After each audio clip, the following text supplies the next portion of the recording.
Guys, যে জায়গায় পিকে কেউ নামার সাহসই পায় না, আর আমরা পিকের ছাদে এসে সেরা পার্টি করতেছি। দেখছেন আমাদের সাহস কত? না না গাইস, অবাক হওয়া যাব না কিন্তু। পিচ্চি বুড়ি যেখানে আছে ওইখানে কোনো এনিমি আসতে পারে না। গাইস দাঁড়ান, আমি একটু ঝাড়ু দিয়ে দেই। পিকের ছাদটা কিন্তু অনেক ময়লা হয়ে গেছে। আপনারা এখানে এসে সেরা মনে হয় মারামারি কইরা সব একদম ময়লা করে দিয়ে গেছেন। যাই হোক, আমি আগে ভাইয়ারা ডাকি, এই এদিকে আসো, এদিকে আসো, আমরা এখানে এখন ডান্স করব। তাড়াতাড়ি আমি নাচবো আর তুমি কি জানি গিটার বাজাবা।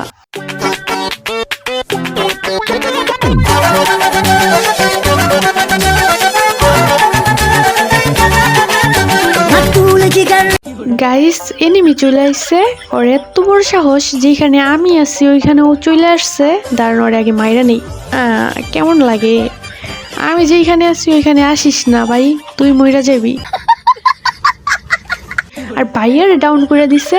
কেরা ভাইয়ারে ডাউন করে দিছে? দাঁড়া গাইস, আমার মইরা দিল। আমারে মারা এত সহজ না, বুঝছ নাই? আমার ভাইয়ারে ডাউন করে দিছে, কেমন লাগে? আমার মারা এত সহজ না ভাই, আমি ছোটখাটো প্লেয়ার না। দাঁড়া আবার কারে গাইস, দেখছেন এটা আমার কি দা মাইরা দিল? ও কিন্তু আমার মারতে পারতো না, ঠিক আছে? ও আমার আগুন দিয়ে মাইরা দিচ্ছে।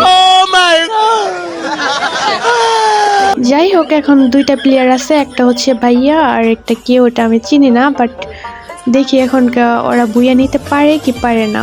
বুইয়া নেওয়ার কথা তো। গাইস, ওরা কি বুইয়া নিতে পারবো? আপনাদের কি মনে হয়? ওদের দিয়ে আমার বিশ্বাস নাই। আমি নাই, আমি থাকলে বুইয়া নিতে পারতাম। মারো ভাইয়া মারো, উপরে কিন্তু এনিমি আছে একটা, মনে হয় পিছনেও। দেখছো, এটা কোনো কথা? আমি জানতাম ওরা বুইয়া নিতে পারতো না। যাই হোক গাইস, ভিডিওটা কেমন লাগলো কমেন্টে জানেন। আর আপনারা কিরকম ভিডিও চান আমার কাছ থেকে, এটাও একটু কমেন্টে জানেন, আমি ওইরকম ভিডিও দেওয়ার চেষ্টা করব।